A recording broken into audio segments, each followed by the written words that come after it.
Exam Scholar, Real Estate Edition. Question 1. Restrictive covenants included in deeds for all properties within a subdivision can dictate A. The architectural style of the structures. B. The ethnicity of prospective owners. C.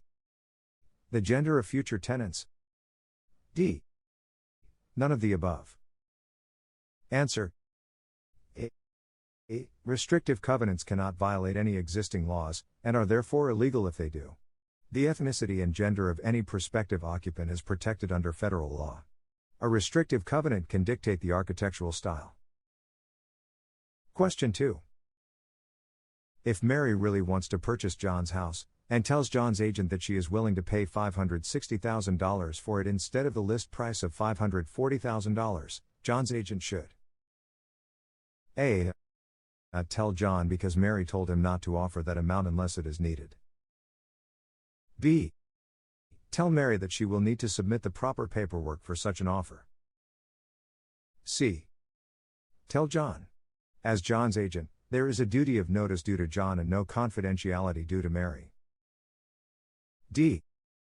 Take the listing off of the MLS. Answer. C. Even though Mary deserves honest and fair treatment, there is no duty entitled to Mary by John's agent. John's agent is bound by a duty of notice to John. Question 3. If a person dies that owns this type of estate, the ownership of that person automatically terminates. A. An estate in reversion. B. An accretion estate. C. A life estate.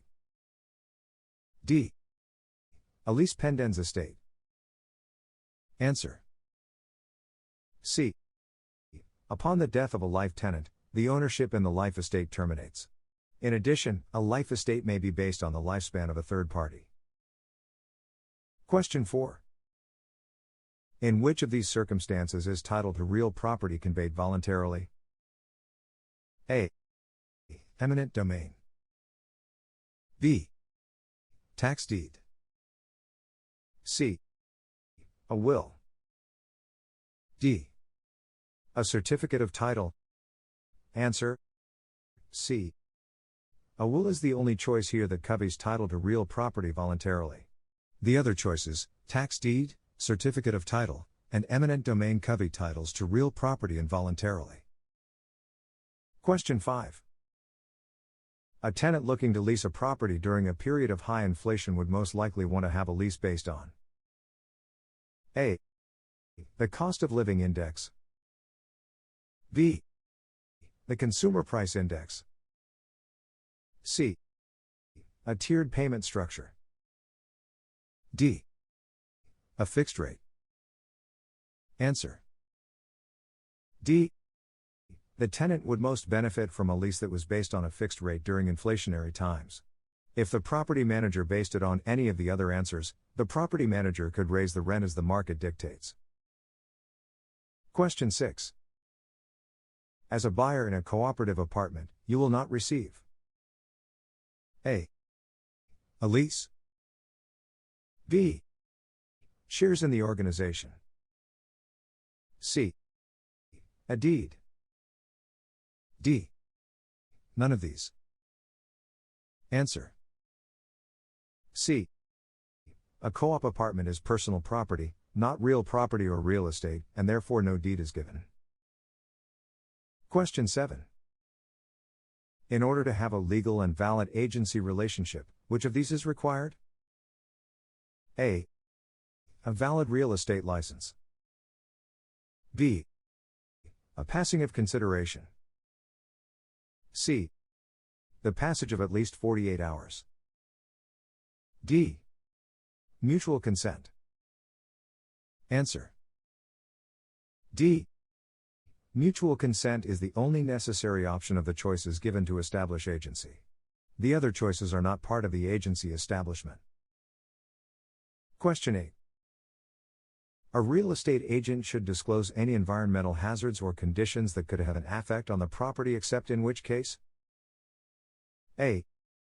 When there is no need to disclose a hazard because the prospective buyers are from the area and already know what happens there. B. When there is a posted notice on the property. C. When another agent has already spoken to them about the environmental hazards of the property. D. None of the above. Answer: D. An agent has a liability to disclose any environmental conditions that could affect the property or the buyer's intended use. The safest bet is to always disclose, even if you think that you can get away with not doing so. Question 9. A contract for deed is best described as when A. Property purchased on an installment plan. B. A written contract for a future purchase transfer. C. An oral agreement in which the owner sells the property to a tenant for a negotiated installment price. D. None of these. Answer: A. The best answer is property purchased on an installment plan. However, this also would include the seller holding title to the property for at least 1 year after the date of sale. Question 10.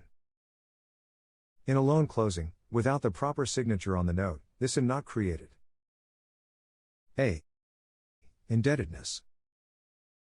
B. A deed. C. A contract. D. An estate. Answer: A. The signature on the note must be proper and valid to create the debt between the borrower and the lender. Exam Scholar, Real Estate Edition.